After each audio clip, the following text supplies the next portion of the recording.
प्रिया किचनमध्ये तुमचे खूप खूप स्वागत आहे। आज आपण उन्हाळ्यात केल्या जाणाऱ्या रेसिपी सुरू करत आहोत। तर आज आपण बटाटा आणि साबुदाण्याचे पापड तयार करणार आहोत। बटाटा आणि साबुदाण्याचे पापड हे करायला खूप सोपे आणि खायलाही खूप खुसखुशीत लागतात। मुलांना उपवास नसेल तरीही खायला ते आवडतात। तर आता आपण रेसिपीला सुरुवात करूया। मंद गॅसवर साबुदाणा आपल्याला एक 5 ते 10 मिनिटे परतून घ्यायचा आहे। इथे आपण 4 किलो बटाट्यासाठी 1 किलो एवढा साबुदाणा घेतलेला आहे। साबुदाण्याला गुलाबी रंग आलेला आहे।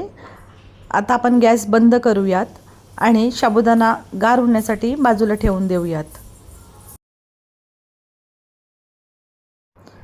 साबुदाणा आपण मिक्सरला बारीक वाटून घेतला आहे आणि आता तो पुरणाच्या चाळणीने आपण चाळून घेऊयात।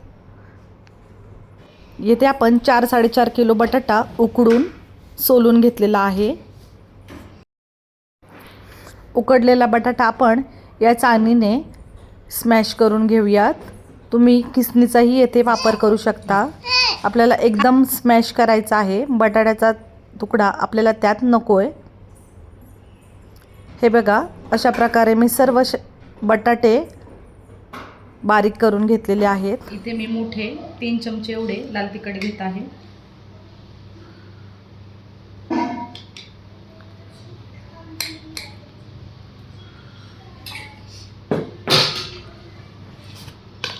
चवीनुसार मीठ,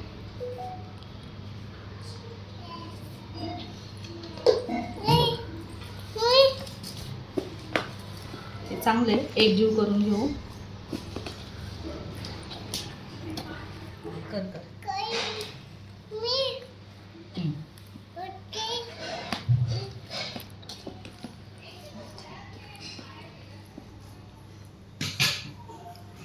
एक किलो साबुदाणा आपण भाजून मिक्सरवर बारीक करून घेतला आहे।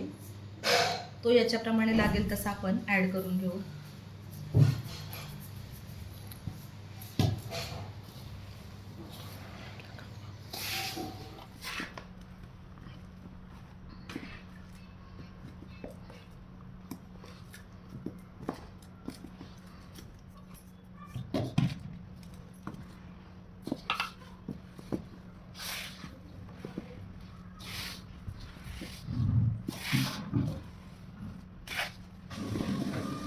बघा, अशा प्रकारे गोळा आपला रेडी झालेला आहे। एक 5 मिनिटं याला आपण वाफ देऊन घेऊयात, म्हणजे पापड चांगले फुलतात। आता याला एक 5 मिनिट आपण वाफ देऊन घेऊयात। गॅस फुल करते। हे आता वाफळून घेतले आहे आणि एकजीव करून घेऊयात आणि याचे गरम गरमच पापड करून घेऊयात। इथे मी असे पुऱ्यांसारखे छोटे छोटे गोळे करून घेतले आहेत। पेपर घेऊन आपण एक एक पापड करून घेणार आहोत। तुम्हाला पापड जर जाड वाटत असेल तर अजून एकदा प्रेस करू शकता।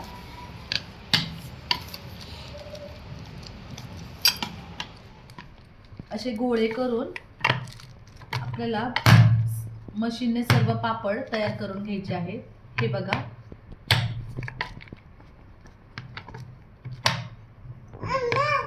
अशा प्रकारे सर्व पापड आपण वाळत घालणार आहोत।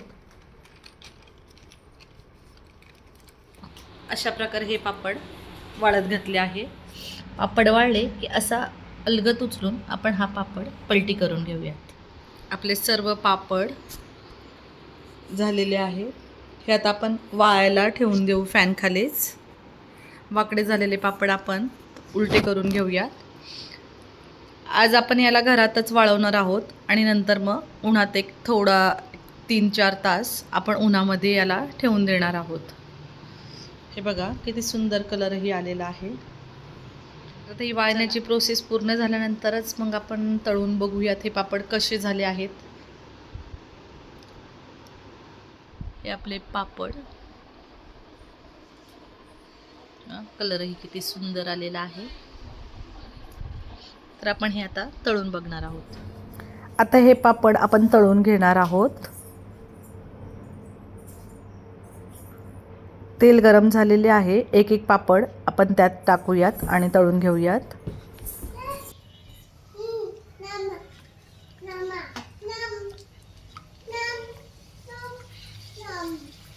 हे बघा, पापड छान फुलला आहे.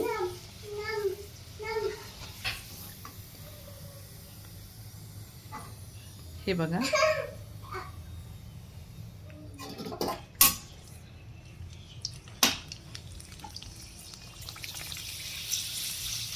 आपले पापड किती छान फुललेले आहेत.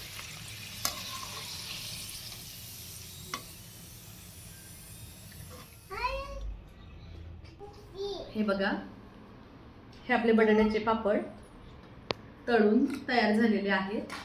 खूपच कलरही सुंदर आलेला आहे, छान फुललेले आहे.